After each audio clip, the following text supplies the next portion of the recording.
Welcome to another story on Cheating Tales Lab.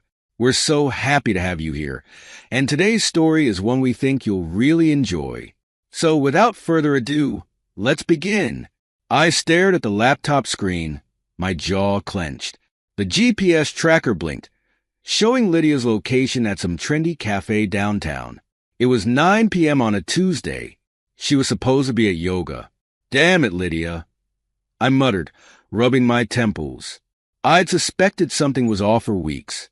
Late-night classes, constant texting, and a growing emotional distance. But seeing concrete proof made my stomach churn. My phone buzzed. A text from Lydia. Class running late. Don't wait up. I almost laughed at the blatant lie. Instead, I grabbed my keys and headed out. Time to see what my darling wife was really up to. The cafe was dimly lit, trying too hard to be hip.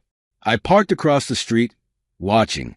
There she was, sitting at an outdoor table, laughing, touching the arm of some guy I'd never seen before. My hands gripped the steering wheel until my knuckles turned white. I wanted to storm over there, to confront them both. But no, I needed more information before making my move. I snapped a few photos with my phone, then drove home, my mind racing. Who was he? How long had this been going on? And more importantly, what was I going to do about it? Back at our house, our obscenely large house that I'd worked my ass off to afford, I poured myself a scotch and settled into my home office. Time to do some digging. It didn't take long to find him online. Ethan Blackwood, 32, local celebrity yoga instructor, with a carefully curated Instagram full of shirtless photos and inspirational quotes. What a joke. I was still scrolling through his social media when I heard Lydia's key in the door. Showtime. Adrian, she called out. You still up? I stepped out of the office, scotch in hand. Hey, hon, how was yoga? She faltered for just a second before regaining her composure. Oh, great. Really challenging class tonight. I bet, I said, keeping my voice neutral. You must be exhausted after all that exertion. Lydia's eyes narrowed slightly. What's that supposed to mean? I shrugged, taking a sip of scotch. Nothing. Just making conversation. She stared at me for a long moment, then seemed to relax. Well, I am beat. I'm going to grab a shower and head to bed. Sweet dreams, I said, watching her go. Once I heard the shower start, I went back to my research. I needed proof. Real, solid proof that would hold up in court. Because make no mistake, there was no way in hell I was letting Lydia walk away with half of everything I'd built. The next morning, I made some calls and arranged a meeting with Frank Sutherland, a private investigator who came highly recommended. We met at a nondescript diner, away from prying eyes. Frank was a grizzled man in his 50s, with sharp eyes that missed nothing. So, Mr. Hawthorne, he said after I'd laid out the situation, you want proof of your wife's infidelity. That's right, I replied. Concrete evidence. Photos, video, whatever it takes. He nodded slowly. And what do you plan to do with this evidence once you have it? I met his gaze steadily. Whatever I have to do to protect myself and my assets. A ghost of a smile crossed Frank's face. Understood. I'll get started right away. But I should warn you, Mr. Hawthorne, sometimes these investigations turn up unexpected results. I hope you're prepared for whatever I might find. I'm prepared for anything, I said firmly. Just get me what I need. As I left the diner, my phone buzzed. A text from my best friend and business partner, Victor. Drinks tonight? I hesitated and replied, Sure, the usual spot at 8. I needed to talk to someone about all this, and if there was anyone I could trust, it was Victor. We'd been through too much together for me to doubt him now. The bar was crowded when I arrived, but I spotted Victor at our regular table in the back. He waved me over. 2 whiskeys already waiting. You look like hell, he said as I sat down. I chuckled humorlessly. Feel like it too. I took a long sip of whiskey, savoring the burn. It's Lydia. Victor's expression turned serious. What's going on? I told him everything my suspicions, following Lydia to the cafe, hiring the PI. He listened intently, his brow furrowed with concern. Jesus, Adrian, he said when I finished. I'm so sorry. What are you going to do? I don't know yet, I admitted, but I'm not letting her get away with this. I've worked too damn hard to let her and her boy toy take me for everything I'm worth. Victor nodded slowly. Just be careful, okay? Don't do anything rash. Maybe there's an explanation. An explanation? I cut him off, anger flaring. For what? Her lying to my face? Sneaking around behind my back. He held up his hands placatingly. I'm just saying, wait until you have all the facts before you make any big moves. You've got a lot to lose here, Adrian. I took a deep breath, forcing myself to calm down. You're right. I know. I can't believe she'd do this to me. After everything we've been through together. Victor reached across the table, clasping my shoulder. Whatever happens, I've got your back. You know that, right? I managed a small smile. Yeah, I know. Thanks, man. As I drove home that night, Victor's words echoed in my head. Be careful. Don't do anything rash. But with every passing day, every lie Lydia told, I could feel my control slipping. Something had to give, and soon. The next week passed in a blur of suspicion and barely contained rage. I went through the motions at work, but my mind was constantly on Lydia and her betrayal. Frank sent regular updates, more yoga classes that were anything but clandestine meetings at out-of-the-way cafes and parks. Finally, he sent the message I'd been waiting for. Got what you need. Meet me at the diner. I made an excuse to leave work early and raced to meet Frank. He was waiting in a corner booth, a thick manila envelope on the table in front of him. It's all here, he said without preamble as I sat down. Photos, video, phone records. Your wife's been having an affair with this Ethan guy for at least 3 months. I reached for the envelope with shaking hands, but Frank held it back. You sure you want to see this? He asked, his expression grave. Once you do, there's no going back. I met his gaze steadily. I'm sure. He nodded and handed over the envelope. I opened it, steeling myself for what I was about to see. The first photo hit me like a punch to the gut. Lydia and Ethan, locked in a passionate embrace outside some seedy motel. I flipped through the rest quickly, each image searing itself into my brain. Them laughing over dinner, walking hand in hand through the park, kissing in his car. There's video too, Frank said quietly. But I'll leave it up to you if you want to watch that. I shook my head, shoving everything back into the envelope. This is enough. I pulled out my checkbook. Thank you for your work, Mr. Sutherland. I assume this covers everything. He glanced at the amount and nodded.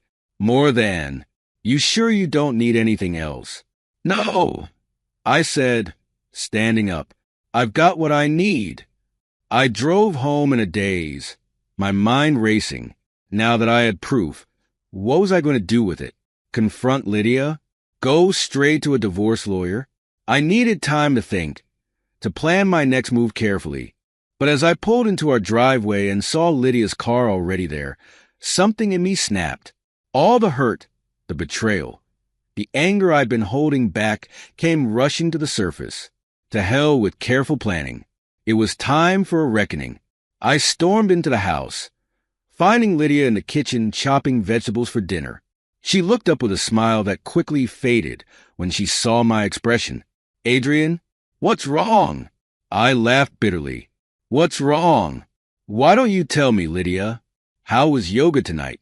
She paled slightly but kept her composure. It was fine. Why are you? Cut the bullshit. I snarled, slamming the envelope down on the counter. I know everything. About Ethan. About all of it. Lydia's eyes widened in shock, then narrowed. You've been spying on me? Damn right I have.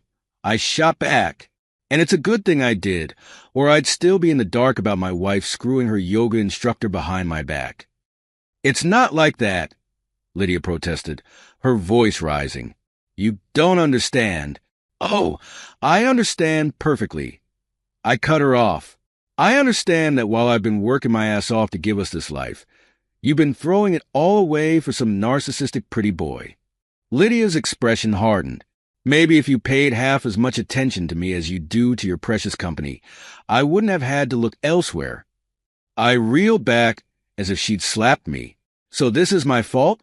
You're blaming me for your decision to cheat. I'm not blaming you, she said, her tone softening. I'm just saying, we've been drifting apart for a long time, Adrian. Ethan, he makes me feel alive again. I shook my head in disgust. Spare me the justifications. I don't want to hear it. I want you out of this house. Tonight. Lydia's eyes widened in panic. What? Adrian, no. We can work this out. We can go to counseling, There's nothing to work out, I said coldly. We're done. I'll have divorce papers drawn up in the morning. You can't just throw me out, she protested. This is my home, too. I have rights. I laughed humorlessly. Rights?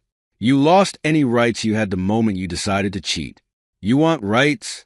Talk to my lawyer. I turned to walk away, but Lydia grabbed my arm. Adrian, please. I'm sorry. It was a mistake. I love you. I jerked away from her touch. Don't you dare say you love me. If you loved me, you never would have done this. Tears welled up in Lydia's eyes. What about everything we've built together? Are you really willing to throw it all away? I stared at her for a long moment, seeing not the woman I'd loved for years, but a stranger, a liar, a cheat. You threw it away? I said quietly. Not me. Now get out. I walked away, ignoring her pleas and protests. I locked myself in my office, listening as she moved around the house, gathering some belongings. Finally, I heard the front door open and close. Only then did I allow myself to break down, pouring another scotch with shaking hands. It was over. My marriage, the life I thought I had, all of it built on lies.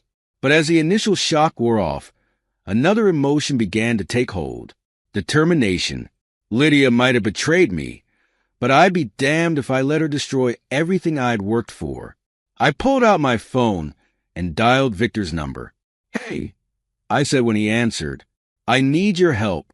It's time to go to war. The next morning, I woke early and headed straight to the office of Evelyn Green, one of the top divorce attorneys in the city. I'd called in every favor. I had to get an emergency appointment. Evelyn was a sharp-featured woman in her 50s, with a reputation for being utterly ruthless in court. Perfect. Mr. Hawthorne, she said as I entered her office. I understand you're in need of my services. I nodded, taking a seat across from her desk. My wife's been cheating on me. I want a divorce, and I want to make damn sure she doesn't take me for everything I'm worth in the process. Evelyn's eyebrows raised slightly. I see. And do you have proof of this infidelity? I placed Frank's envelope on her desk. Everything's in there. Photos, videos, phone records, you name it. She opened the envelope, scanning its contents with a practiced eye. This is good, she murmured. Very good. It certainly strengthens our position. So what do we do now? I asked. Evelyn leaned back in her chair, fixing me with a steely gaze. Now, Mr. Hawthorne, we prepare for war. Your wife is going to fight this. Make no mistake. She'll try to paint herself as a victim, claim emotional neglect, possibly even abuse. I started to protest, but she held up a hand. I'm not saying it's true. I'm saying it's what she'll likely try. We need to be ready for anything. I nodded slowly. Whatever it takes. I'm not letting her walk away with a dime more than she deserves.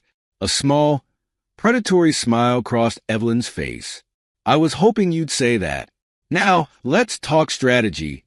For the next 2 hours, we went over every detail of my marriage, my finances, the evidence against Lydia. Evelyn was thorough, leaving no stone unturned.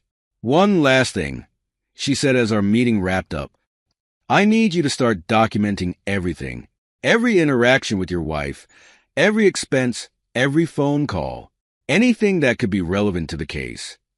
Got it, I replied, standing up. Thanks for your help, Ms. Green. She nodded. We'll be in touch soon. And Mr. Hawthorne, try to keep your cool. I know it's difficult, but anything you do now could come back to haunt us in court. I left Evelyn's office feeling both drained and energized.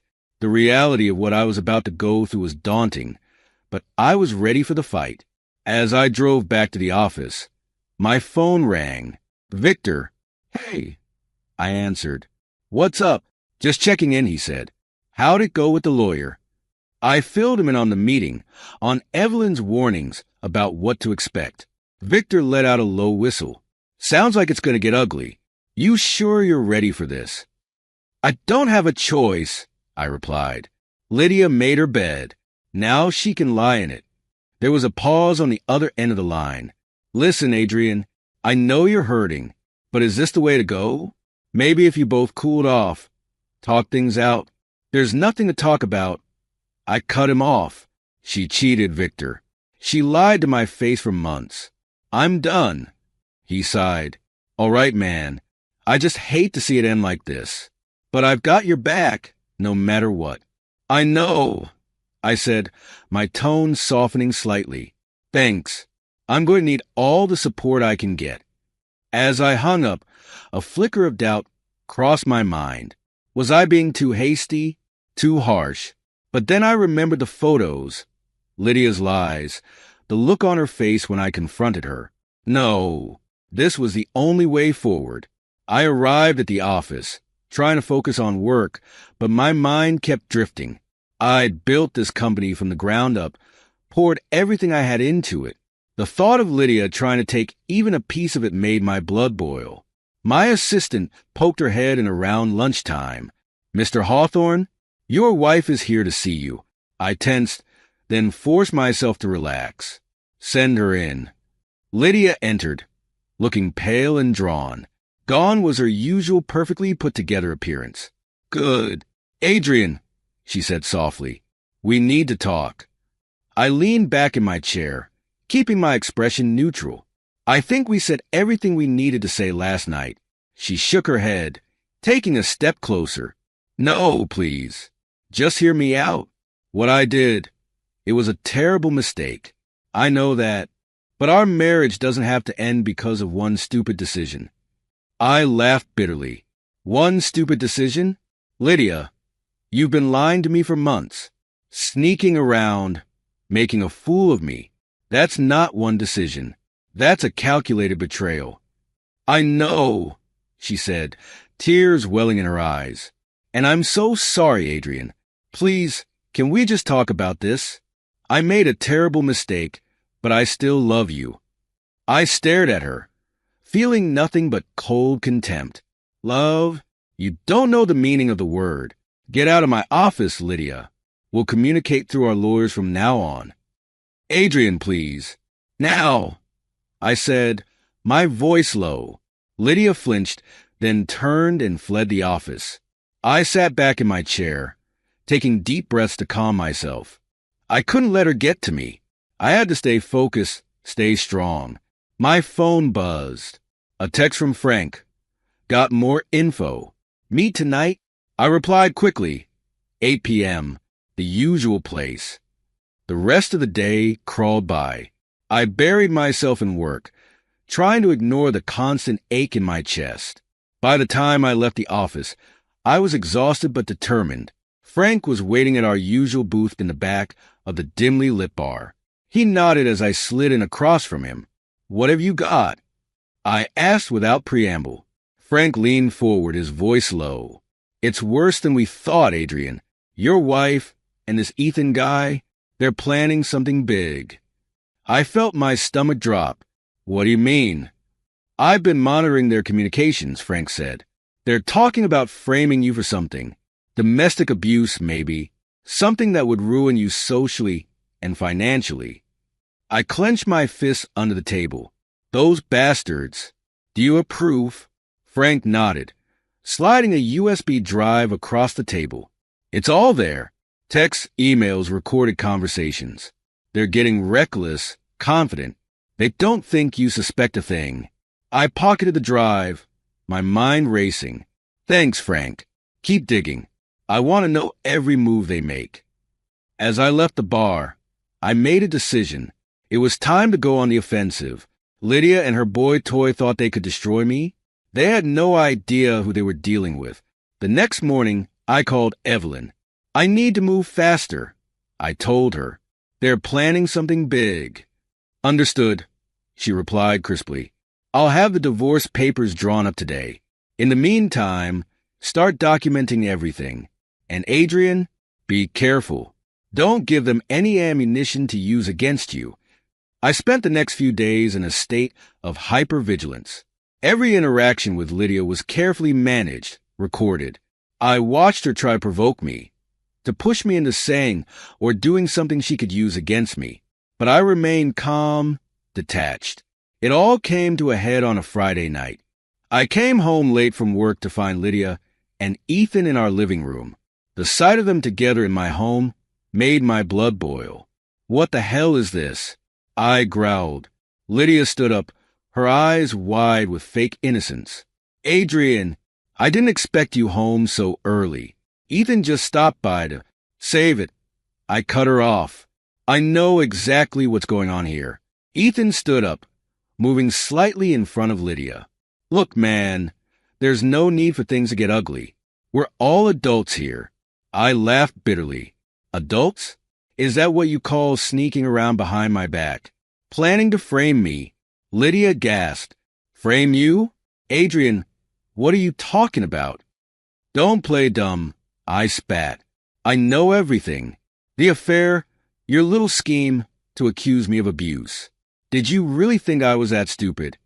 Ethan's face hardened. You don't know what you're talking about. Oh, I think I do, I said, pulling out my phone. In fact, I've got proof. Want to hear it? I played a recording of Lydia and Ethan discussing their plan. Lydia's face went pale, while Ethan's flushed with anger. You've been spying on us? Lydia screeched. Damn right I have. I replied coldly, and it's a good thing I did. Now, get out of my house, both of you, before I call the police. Ethan grabbed Lydia's arm. Come on, let's go. This isn't over, Hawthorne. I watched them leave, feeling a mixture of rage and vindication. It wasn't over, not by a long shot, but I'd won this round. The next few weeks were a blur of legal meetings and strategic moves. Evelyn was worth every penny, ruthlessly dismantling every attempt Lydia and Ethan made to discredit me or gain leverage. I threw myself into work, determined not to let this mess affect my company. But it was hard, especially with Victor constantly trying to get me to talk things out with Lydia. I'm telling you, Adrian, he said one night over drinks. Maybe if you just sat down with her, worked things out. I cut him off. There's nothing to work out, Victor. She made her choice. Now she has to live with the consequences. Victor sighed, shaking his head. I just hate to see you like this, man. You're not sleeping, you're barely eating. Is it really worth it? I stared at him, feeling a flicker of suspicion. Why was he so invested in me reconciling with Lydia? It's worth everything, I said firmly. I won't let them win. I won't let them take what I built. As I left the bar that night, I couldn't shake the feeling that there was more going on than I realized. I needed to be careful. I couldn't trust anyone, not even my oldest friend. The final blow came a week later. Lydia, desperate and cornered, filed a police report accusing me of domestic abuse. She showed up at the station with bruises, spinning a tale of years of control and violence. But I was ready. I had recordings of every interaction we'd had since I discovered the affair, footage from hidden cameras in our home, showing Lydia's attempts to provoke me and my calm responses. The police, presented with overwhelming evidence of Lydia's deception, had no choice but to drop the investigation. Lydia was charged with filing a false report. As I left the police station, I felt a weight lift from my shoulders. It was over. I'd won. But as I drove home, a new determination settled over me. Winning wasn't enough. Lydia, Ethan, and anyone else involved in their scheme needed to pay. And I was going to make sure they did, no matter what it took. The morning after Lydia's failed attempt to frame me, I strode into my office with renewed purpose. My assistant, Sarah, hurried after me, a stack of papers in her arms. "Mr. Hawthorne, the divorce papers are ready for your signature," she said, placing them on my desk. I picked up a pen, a smile on my face. "Perfect timing, Sarah. Let's get this over with." As I signed my name, I felt a sense of finality. This was it, the end of my marriage, the beginning of my revenge. "Have these delivered to Lydia immediately," I instructed Sarah. "And get Evelyn on the phone. We need to move fast." Within an hour, Evelyn was seated across from me, her expression as fierce as mine. "We've got them on the ropes, Adrian," she said. "Now it's time to deliver the knockout punch. What's our next move?" I leaned forward, my voice cold. "I want to hit them where it hurts most. Their money, their reputation, everything." Evelyn nodded, a predatory glint in her eye. "Leave it to me. By the time we're done, they won't know what hit them." As Evelyn left, my phone rang. It was Frank. "Adrian, we've got a problem," he said without preamble. "Your wife and that yoga instructor? They're trying to access your business accounts." I felt a surge of anger, quickly replaced by a calm determination. "Let them try, Frank. In fact, make it easier for them. I've got an idea."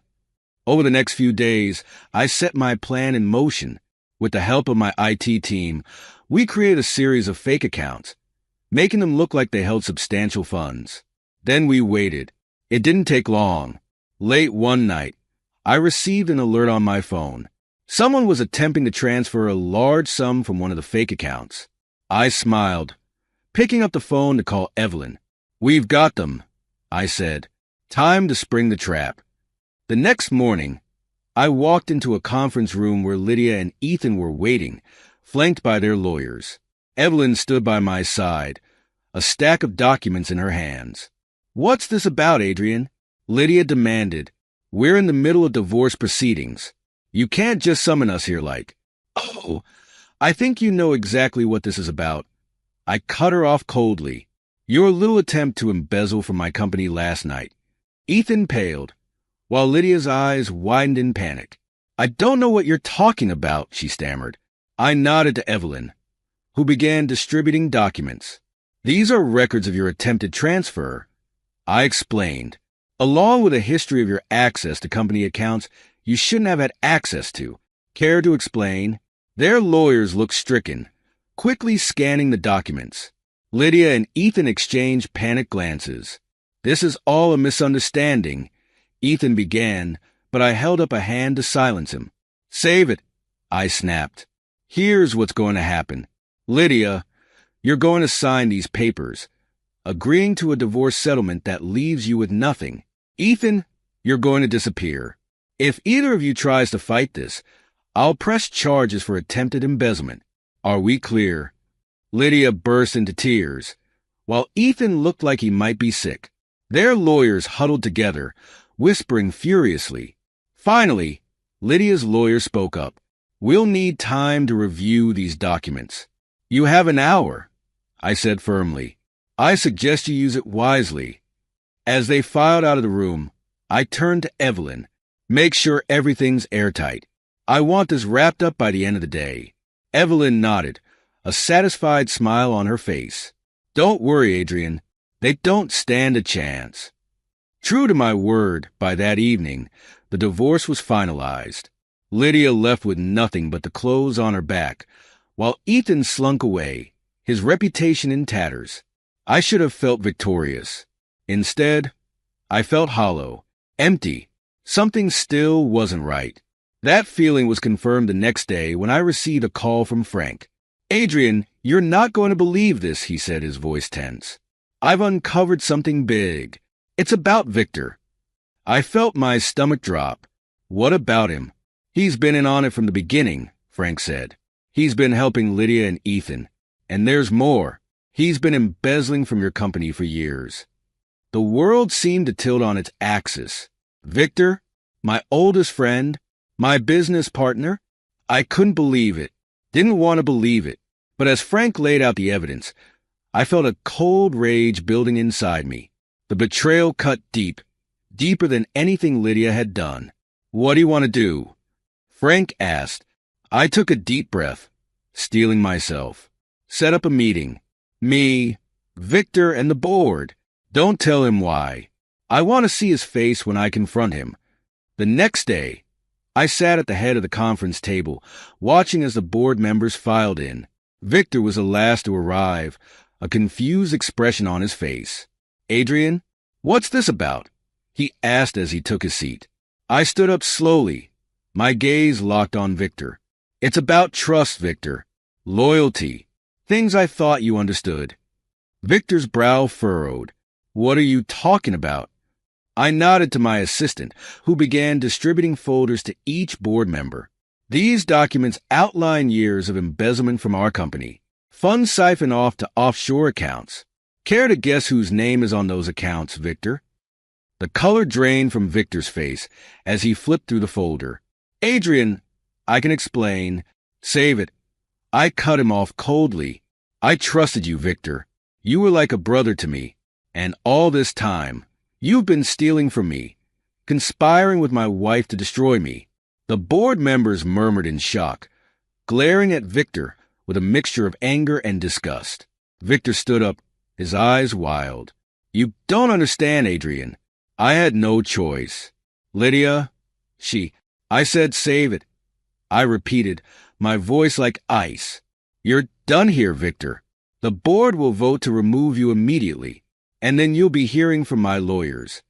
As security escorted a protesting Victor from the room, I turned to address the board. "I apologize for this unpleasantness. Rest assured, steps are being taken to recover the stolen funds and prevent anything like this from happening again." The meeting adjourned, and I retreated to my office, feeling drained. The betrayal seemed endless. Was there anyone I could trust? My phone buzzed. A text from an unknown number. "We need to talk. About Lydia, Victor, and the truth you don't know yet." I stared at the message, a mixture of curiosity and wariness washing over me. Who could this be? And what truth were they talking about? As I contemplated my next move, I couldn't shake the feeling that this was far from over. The game had changed, the stakes raised. But I was ready. Whatever came next, I would face it head on, because one thing was clear. In this world of lies and betrayal, the only person I could truly rely on was myself. I sat in my office, staring at the message on my phone. A meeting with Noah Winter, the journalist who'd been masquerading as Ethan, was set for noon. My mind raced with possibilities. What new revelations awaited me? At precisely 12 o'clock, my assistant ushered in a man I barely recognized. Gone was the carefully cultivated yoga instructor look. In its place stood a sharp-eyed professional in a crisp suit. "Mr. Hawthorne," Noah said, extending his hand.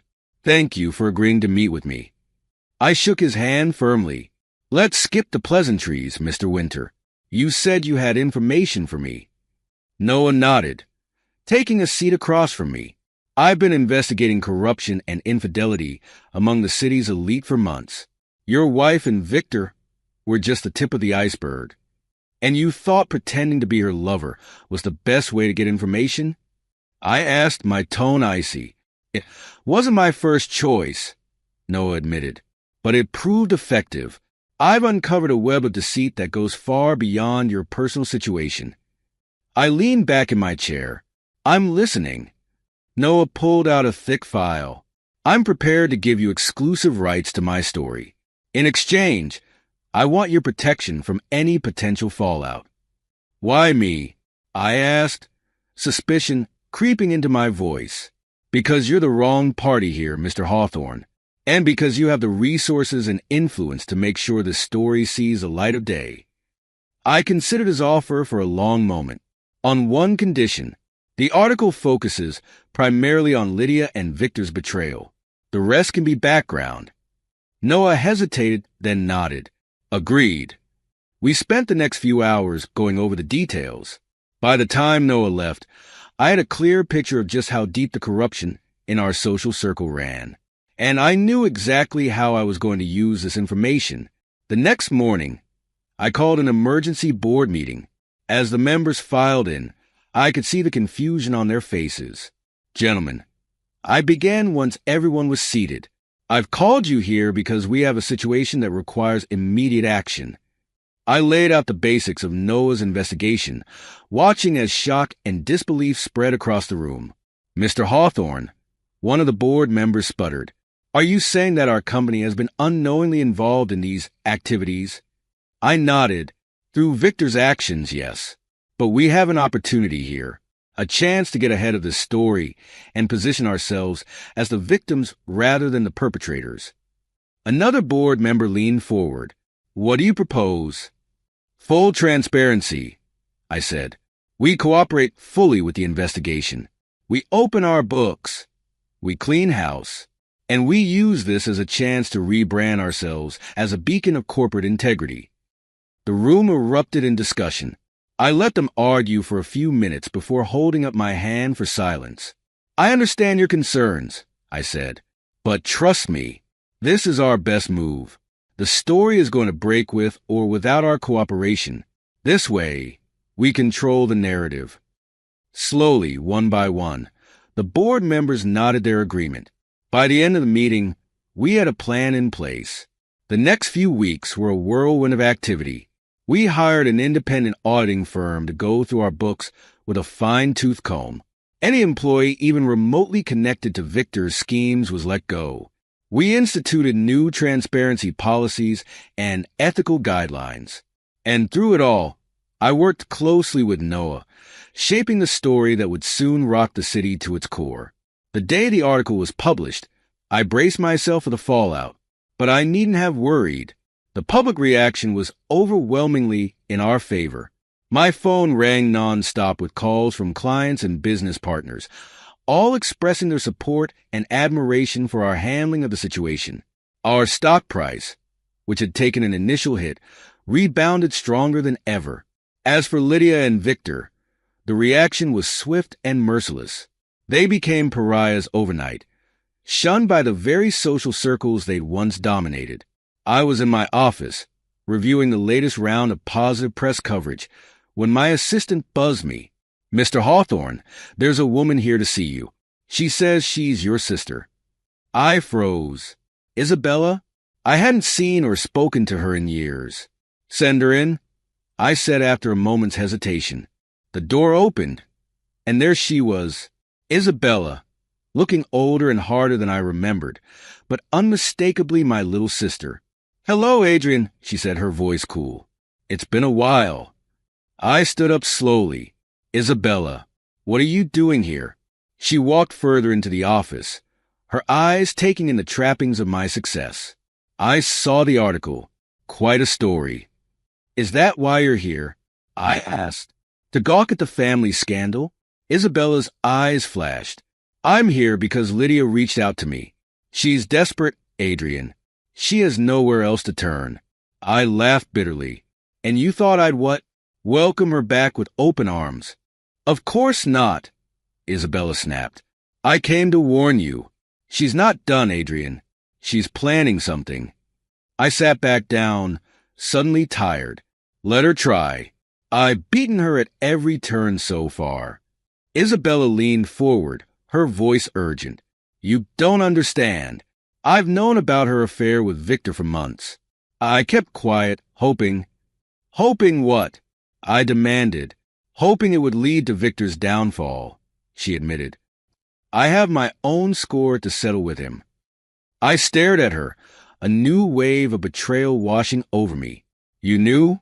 All this time, and you said nothing. Isabella had the grace to look ashamed. I was wrong. I see that now. But, Adrian, there's more to this story than you know. Just then, my phone buzzed. A text from an unknown number. Meeting. Now.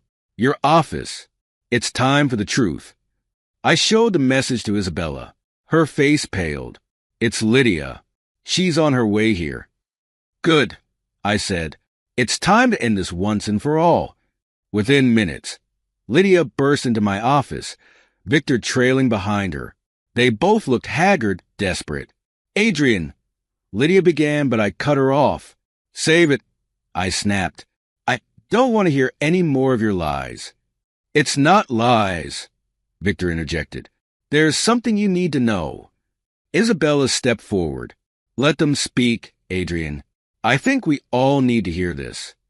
I looked at the three of them, these people who had betrayed me so deeply. Part of me wanted to throw them out, to be done with all of this. But a larger part needed answers. Fine, I said coldly. Talk. What followed was a tangled web of revelations. Isabella admitted to her own affair with Victor years ago, which had led to our estrangement. Lydia confessed that her initial interest in me had been purely financial, but claimed she had grown to love me over time. Victor, looking more broken than I had ever seen him, laid bare the full extent of his embezzlement and manipulation. As they talked, I felt a strange calm settle over me. These people, who I had once loved and trusted, had caused me so much pain. But sitting here, listening to their pathetic justifications, I realized something. I was free from Lydia's manipulation, from Victor's false friendship, from the weight of Isabella's unspoken resentment, free from the doubts and suspicions that had plagued me for so long. As they finished speaking, all three looked at me expectantly, waiting for my reaction, my forgiveness perhaps. I stood up slowly, my gaze moving from one to the other. Is that all? I asked, my voice devoid of emotion. Lydia stepped forward, tears in her eyes. Adrian, please. We can start over. I know I've hurt you, but no, I said firmly. We can't start over. There is no we anymore, Lydia. There hasn't been for a long time. I turned to Victor. You were my best friend. I trusted you with everything, and this is how you repay that trust. Victor opened his mouth to speak, but I held up a hand. Don't. There's nothing you can say that will make this right. Finally, I looked at Isabella. You're my sister, and you kept this from me. All of it. I'm sorry, she whispered. I thought I was protecting you. I shook my head. You were protecting yourself, just like always. I walked to the door of my office and opened it. I want all of you out of my office, out of my company, out of my life. Adrian, Lydia pleaded, don't do this. I met her gaze steadily. It's already done. Goodbye, Lydia. One by one, they filed out. As Isabella passed me, she paused. What will you do now? She asked softly. I looked at her, feeling a mix of sadness and resolve. I'm going to live my life, on my terms, without any of you in it. The door closed behind them, and I was alone. But for the first time in months, I felt truly at peace. In the weeks that followed, I threw myself into my work with renewed vigor. The company thrived under my leadership, our reputation for integrity drawing in new clients and partners. I also started a foundation, using my wealth and influence to help others who have been victims of betrayal and financial abuse. It felt good to give back, to turn my pain into something positive. One sunny afternoon, I found myself walking through the city park. As I strolled along the path, lost in thought, I quite literally bumped into someone. Oh, I'm so sorry, a woman's voice said. I looked up to see a pair of kind eyes and a warm smile. No, it was my fault, I replied, returning her smile. I wasn't watching where I was going. We got to talking, and before I knew it, an hour had passed. Her name was Sarah, and she was refreshingly honest and down to earth. As we parted ways, I felt a glimmer of something I hadn't experienced in a long time. Hope. I didn't know what the future held, but for the first time in ages, I was looking forward to finding out. Standing in my office later that day, looking out over the city I had helped build, I felt a sense of peace wash over me. I had lost a lot, it was true, but I had gained something far more valuable. I had gained myself. This is where our story comes to an end. Share your thoughts in the comment section. Thanks for your time. If you enjoy the story, please subscribe to this channel. Click on the video you see on the screen, and I will see you there.